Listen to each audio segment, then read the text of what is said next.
Hello everybody, Pinstripe here. Welcome to another tier list video. This will probably be the last one, as it is the multiplayer map one that you guys requested. I did try and add text to show what these maps are, but when I did that, the kind of like thumbnail image is zoomed in a little bit more and it kind of cuts off the edges.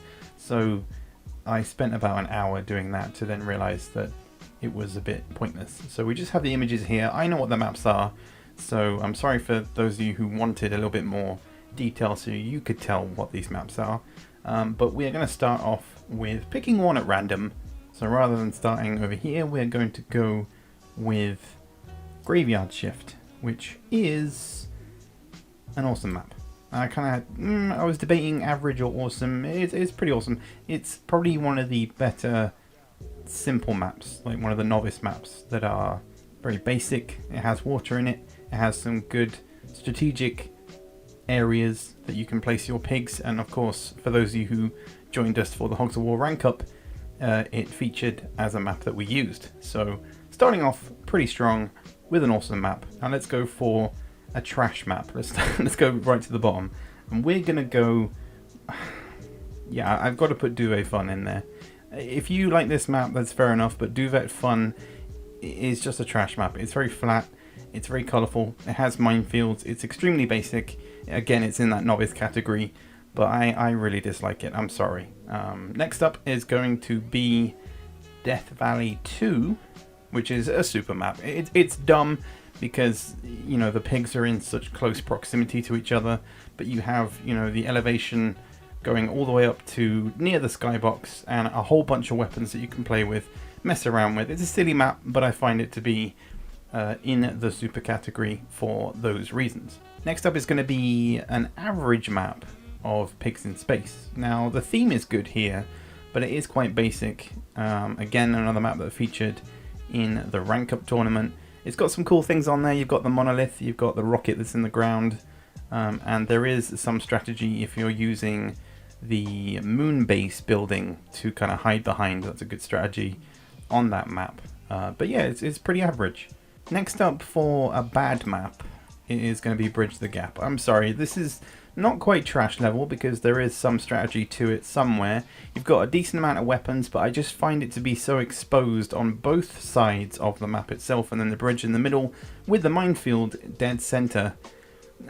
It's cool. I mean, you can just use paratroopers to, you know, discard the bridge entirely. It's a weird one because in each corner of the map you have those kind of metal squares that you can then, you know, jump into, get some crates and hide in, and use that as a little bit of shelter. But yeah, in terms of design, it's mirrored, obviously, but there isn't really that much strategy because you're so exposed and out in the open.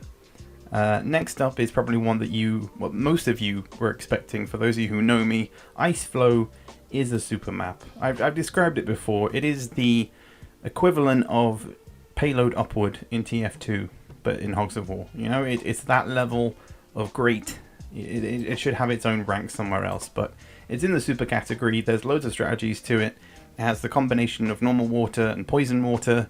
You've got jetpacks, you've got rocket launchers, you've got explosive barrels, and of course you have the sheltery bit that you can go inside in the center of the map. It's just very well known. It's very popular in the Hogs of War community, or at least I hope it is. Next up we have Hedge Maze, which I would have to say is an awesome map. It was one that's kind of grown on me over time. I would have used to maybe put it in the average or bad category just because I didn't quite understand the strategies that you could use when playing on this map. But it's simple. It's a hedge maze, but you do have some good pickups in there. You have bridges. Getting to the center portion of the map where it's quite open can also be a good strategy in finding your way there and all that sort of stuff. We played it many times in Hogs of War multiplayer through Parsec and all that sort of stuff. But yeah, it's an awesome map. Next up is going to be Crater Mass. Now, I was thinking of putting it in the bad category, but it's another one of those that its concept is quite strong. You know, there's lots of craters, you have a ton of cluster bombs, and if you get to the middle you can pick up health and extra pickups, so it's going to go in the average one, just because it's also a bit silly using cluster bombs to deal damage. is pretty fun, and of course combination with the minefields is also pretty great. And this is actually one of the older maps as well. It was used back in the alpha beta stage, but unfortunately I have no gameplay of the older version of this map, but I might play it in some maybe late night Hogs of War at some point soon. If you want to see that, then just let me know in the comments. Next up is going to be U-hillock, which I'm questioning whether it should be awesome or average. You have a good combination of everything here. You have pickups, you have water, you have all the different islands, but I've never really, loved it that much and been like, yeah, let's play U-hillock. So I'm going to put it in average. And some of you may disagree. If you do, let me know your thoughts on any of these maps and where I placed them in this video. But I'm putting it in the average category. Again, another map we used in the rank up tournament. Went pretty well, lots of strategies, and of course I do have, I think, multiple videos playing on this map. Now, a map that is not so popular within the community is that of Doomed. This has the 4 artillery pieces on the 4 islands. You have the center part where you can pick up weapons, and it is one of the only multiplayer maps where you can destroy the dummies, destroy those dummies that you find in the training mission to access more pickups, which when they drop down, you also activate a voice line or voice clip from the general who says something, which is kind of unheard of in multiplayer because, well, it's not really used. But I would have to put it in the bad category. I don't know, I find it to be too clustered. You have those 4 artillery pieces, which, is kind of fun when you're doing 4-player, but there's a lot going on, and if you fall in the water, you're dead. There's no way you can get out of there, so a match can end quite quickly if you use knockback effectively. Another trash map has to be friendly fire.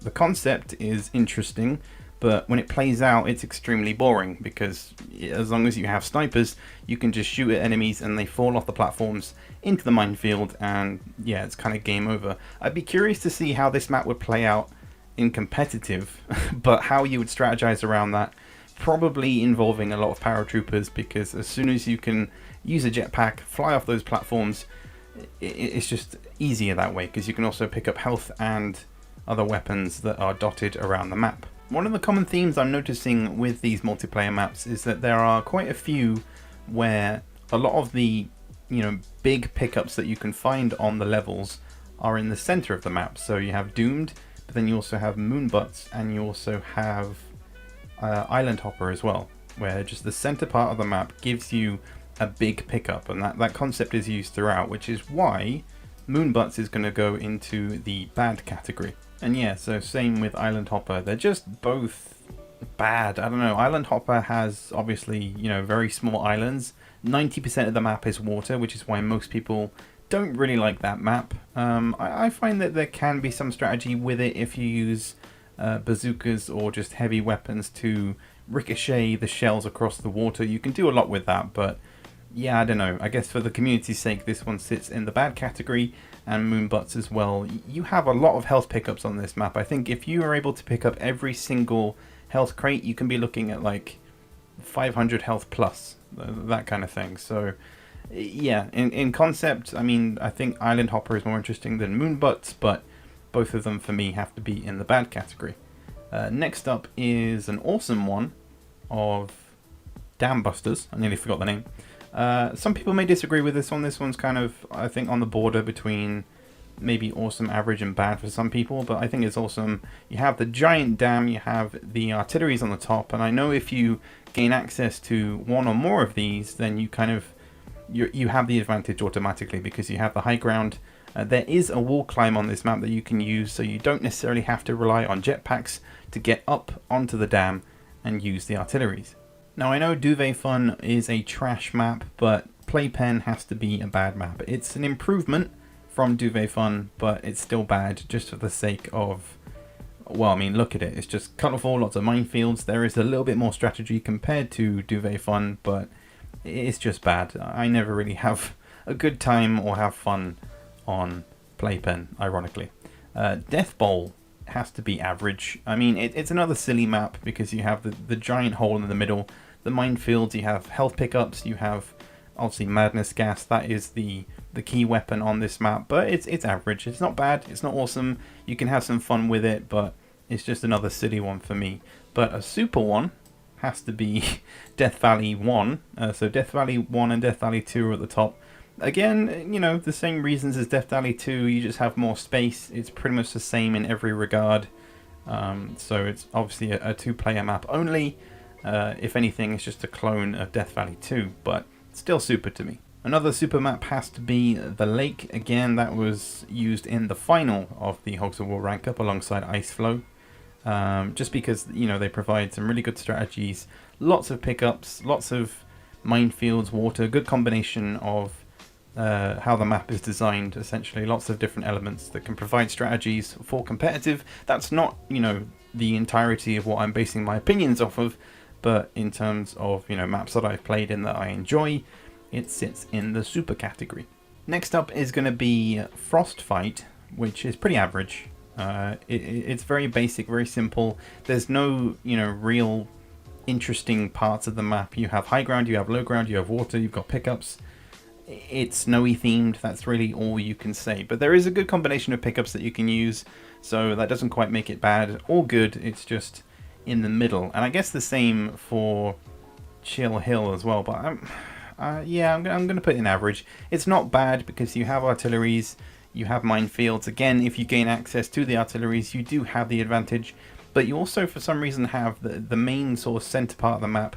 Tons and tons of pickups drop here, so if you're able to pick any of those up, it includes rocket launchers, jetpacks, medical balls, and ultimately just provides you with a ton of different stuff. So again, not bad, not good, just average. Another awesome map though has to be Square Off. It's not quite super for me, just because it's my preference, but you have vehicles here, you've got explosive barrels, you have some interesting pickups that you can find, and there is a good variety of strategy here as well. What with minefields and the differences in the islands and their design as well. They're all different. It's pretty cool. I enjoy it. Another map that is also awesome has to be Ridgeback. There is just enough interest here for me to put it in the awesome category. You have that small building in the corner of the map. You do have explosive barrels and poison barrels that drop down after like 256 turns. You're not going to be waiting that long, but the map is designed well. It's fun to play, and there's some good pickups. Mainly the use of shrapnel grenades in combination with the minefield is pretty sweet. Two sort of hell themed ones. It's going to be Pig in Hell first, which is average. I wouldn't say bad, because I have played on this map quite a lot. We haven't played it that much in multiplayer, but from the amount of hours I put into the game, I know that I have played this map a fair few times, and it's probably my favourite out of the hell-themed maps, I guess. Which means that Skullduggery will have to go in the bad category. I don't know why. I think just the open centre portion of the map isn't really fun to stick around, seeing as you have the water there as well. And the outer edges, I don't know, if you're positioned in a certain way when the match starts. I found this out by playing against the AI. I actually lost a game on this map for some reason. I just put it down to positioning. I don't know, I just didn't have a good time. And finally we have one-way system, which I would have to put in the average category as well. Yeah, I know, shocker, but you are limited in the route that you can take, so you really need to have jetpacks on this map. So if you don't have those, it can be quite a headache to be like, well, I want to go this way, but I can't go this way because I can't climb up this area. You know, just lots of different strategies that you can use, and if you're near an explosive barrel, it's kind of game over because they're just very close together and they can set each of them off. And there are pickups on this map as well, but you take the gamble as to, you know, you pick up the pickup, but then you lose your position because you move into an area that you can't get out of, and you're also, I believe, you tend to be near explosive barrels. But that is my tier list for the multiplayer maps, and I believe that is pretty much all of the maps in Hogs of War. I don't think I've done the unused ones yet, but if you want to see those, then let me know in the comments whether or not it's worth it, because there aren't that many unused maps. I don't know, it'll be a very short video, but if people really want me to, then I can. So I hope you enjoyed. Let me know your thoughts on my opinions on these maps in the comments, and I will catch you guys later for the next one.